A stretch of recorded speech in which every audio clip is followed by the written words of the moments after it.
Welcome to this explainer class. Let's get right into it. Today, we're empowering you to build your Master Communicators Toolkit. We're talking about choosing the absolute perfect way to present your hard work. Think about it. You spend hours, or maybe even days, researching and writing a big project. But, how you deliver that information is just as important as the info itself. We want to make sure your message actually lands. Look at this powerful truth from Proverbs 15:23. It says delivering a timely, apt word brings joy. So what does that actually mean for us as students? Well, it means choosing the right delivery method is how we truly respect our audience. A great message delivered the wrong way completely loses its impact. But an apt reply, a message delivered in exactly the right way at the right time, that hits the mark perfectly. Here's our lesson plan for today. We're unlocking the 3 distinct tools you're going to use to present your ideas effectively. We'll start with the power of delivery, then explore digital, oral, and written modes, test your knowledge, and finish up with the godly learner's path. Let's jump in. Section 1. The Power of Delivery. Why your mode matters. Whenever you present your research, you aren't just sharing information, you're connecting with real people. And you've got to notice the contrast here. If your audience really wants live interaction, you need one specific tool.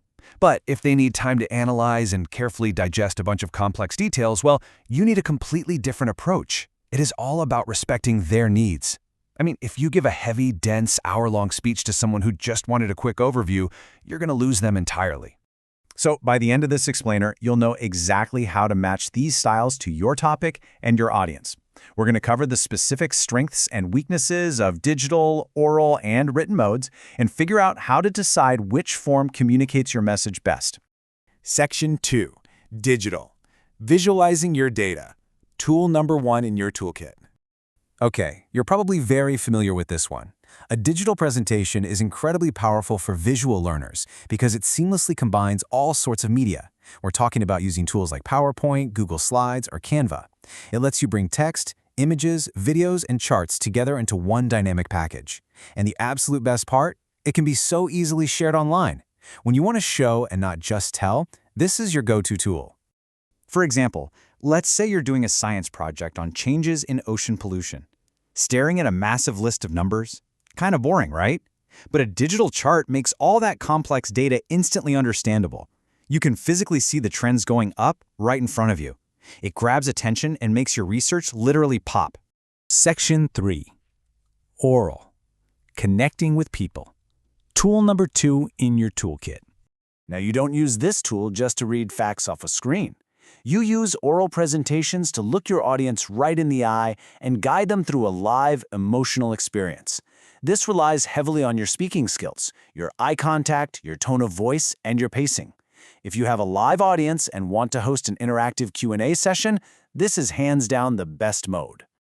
Let's think about a real-world scenario. If you're sharing a deeply personal story, maybe an amazing mission trip experience, your tone and expression create a bond that a piece of paper just cannot replicate. Storytelling orally allows you to connect emotionally with your listeners in a very powerful and immediate way. Section 4. Written. Diving into details.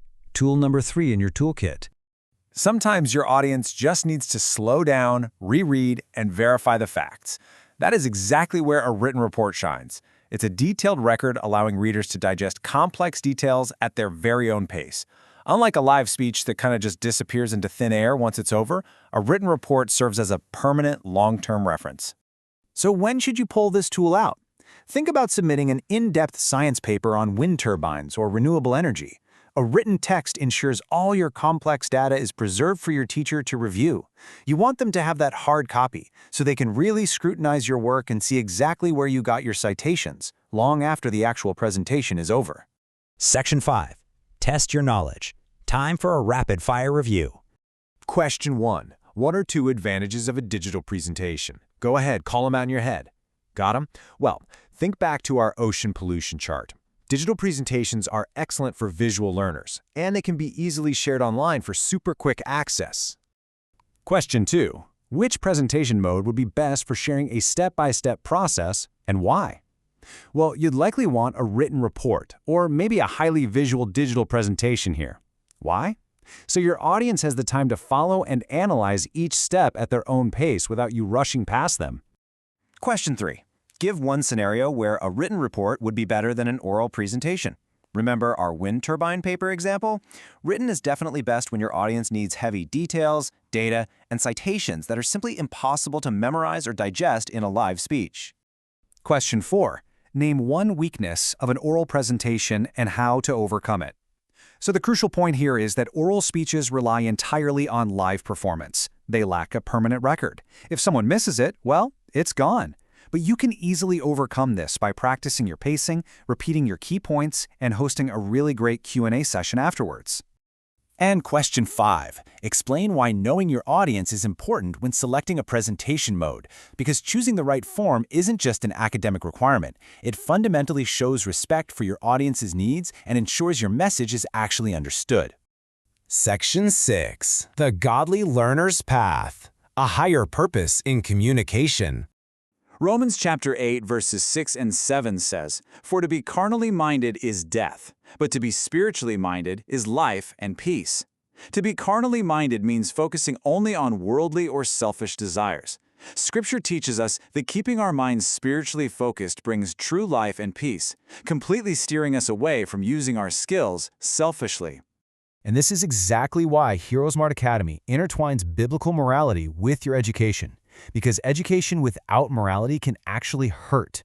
Knowledge and intelligence shouldn't just make you more capable or make you look smart. They must help you make wise, God-honoring choices. Becoming a master communicator without moral respect for your audience is really just noise. We have to keep our minds centered on God, truth, wisdom, and righteous choices. As you pursue academic excellence today and beyond, class, I want to leave you with this provocative question. Will you present your ideas just to show off your capability, or will you use them to honor God through clear, empathetic, and truthful communication? The choice of which tool to use and how you use it is entirely up to you. Keep your mind spiritually minded, respect your audience, and I will see you in the next lesson.